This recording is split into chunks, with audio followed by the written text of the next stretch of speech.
नमस्कार, मी नम्रता. पाटील ससवे अँड आर्ट्समध्ये आपलं सगळ्यांचं मनापासून स्वागत आहे. आणि आज आपण केकसाठी लागणारा स्ट्रॉबेरी क्रश कसा बनवायचा ते पाहूया. तर अर्धा किलो मी स्ट्रॉबेरी घेतली. जो बॉक्स येतो अर्धा किलोचा तो घेतलेला. धुवून घेतलं, त्याच्यानंतर त्याची देठं काढून घेतली आहे. त्याच्यानंतर टिश्यूवर टाकून याला पुसून घ्यायचं आहे पूर्ण. 2 ते 3 टिश्यूनी मी चांगलं पुसून घेतलेलं आहे. एकदम कोरडं करून घ्यायचं, कारण आपल्याला याच्यामध्ये पाणी अजिबात नको. तर हे बघा, आपल्या स्ट्रॉबेरी पुसून झालेल्या आहेत आणि 400 ग्रामच ह्या स्ट्रॉबेरी भरलेल्या आहेत, कारण बॉक्सचं वजन आणि त्याच्यात बराच गवत वगैरे टाकलेलं असतं, ते काढल्यानंतर 100 ग्राम तर ते जातंच. तर 400 ग्राम आपली स्ट्रॉबेरी आहे. आता ही आपल्याला ना अशी बारीक करून घ्यायची आहे किंवा कापून घ्या सुरीनी, पण अशी बारीक कापून घ्यायची. खूप जास्त बारीक करायची नाही आहे, थोडीशी जाडसरच ठेवायची आहे. तर मी सर्व स्ट्रॉबेरी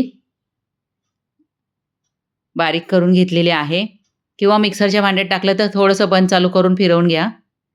आता आपल्याला मोजून घ्यायचं आहे. तर एकाच भांड्यानी मोजा किंवा असं बाउलनी मोजा किंवा वाटीनी मोजा. तर साधारणतः 2 बाउल आपली स्ट्रॉबेरी बारीक करून झालेली आहे.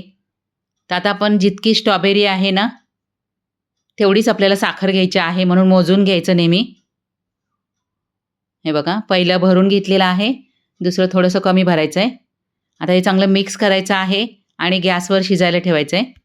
तर एक उकळी येईपर्यंत आपल्याला गॅसची फ्लेम मीडियम ठेवायची आहे. त्याच्यानंतर एक उकळी आली की आपल्याला गॅस एकदम बारीक करायचा आहे आणि 10 मिनिटं शिजवून घ्यायचं आहे. तर हे बघा, एक उकळी आलेली आहे. आता गॅस एकदम बारीक करायचा आहे आणि आता 10 मिनिटं शिजवून घ्यायचं आहे. पण एक उकळी आल्यानंतर याच्यामध्ये टाकायचं आहे सिट्रिक ॲसिड, ज्याला लिंबू फूल म्हणतात.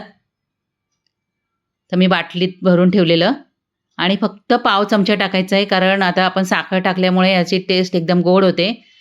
तर थोडीशी हलकी आंबट टेस्ट येण्यासाठी आपल्याला याच्यामध्ये सिट्रिक ॲसिड टाकायचं आहे. आणि याला थोडंसं चिकटपणा आला की आपल्याला गॅस बंद करायचा आहे. बघा, तार नाही होऊन द्यायची, फक्त चिकटपणा यायला पाहिजे, कारण खूप जास्त आटवत बसाल ना तर क्रश एकदम टाईट होईल. तर तसं आपल्याला ठेवायचं नाही आहे, थोडासा पातळच ठेवायचा आहे. ते बघा, आता तयार झालेलं आहे. हाताला चिकट लागायला लागलं ना की गॅस बंद करायचा आहे, म्हणून सांगितलं 10 मिनिटं तुम्ही लो फ्लेमवर शिजवून घ्या. आता हा क्रश आपल्याला जास्तीत जास्त टिकवायचा असेल, म्हणजे 6 महिने, वर्षभर. तसं आपलं जर केक चालू असतील तर अगदी महिन्याभरातच संपतो किंवा 8 दिवसातच संपेल. तर याच्यामध्ये टाकायचे आहे सोडियम बेन्झोएट पावडर. ही पदार्थ टिकवण्यासाठी टाकावीच लागते, नाहीतर मग क्रश खराब होऊन जाईल. हा क्रश वरती पण ठेवला तरी खराब होणार नाही. आता चांगलं मिक्स करून घ्यायचं आहे. तर किती टाकायचं आहे, तर 1.5 चिमटी, आपली हाताची चिमटीनी 1.5 चिमटी आपल्याला ही पावडर वापरायची आहे. आणि चांगलं मिक्स करून घ्यायचं आहे दाखवल्याप्रमाणे. जर तुम्हाला 8 दिवसात जर क्रश संपत असेल ना, तर मग सोडियम बेन्झोएट पावडर नाही टाकली तरी चालेल. पण जास्त दिवस टिकवायचा असेल तेव्हा तुम्हाला सोडियम बेन्झोएट पावडर टाकावीच लागेल. आता याला पूर्ण थंड होऊन द्यायचं आहे. तर मी दुसऱ्या दिवशी दाखवत आहे. हे बघा,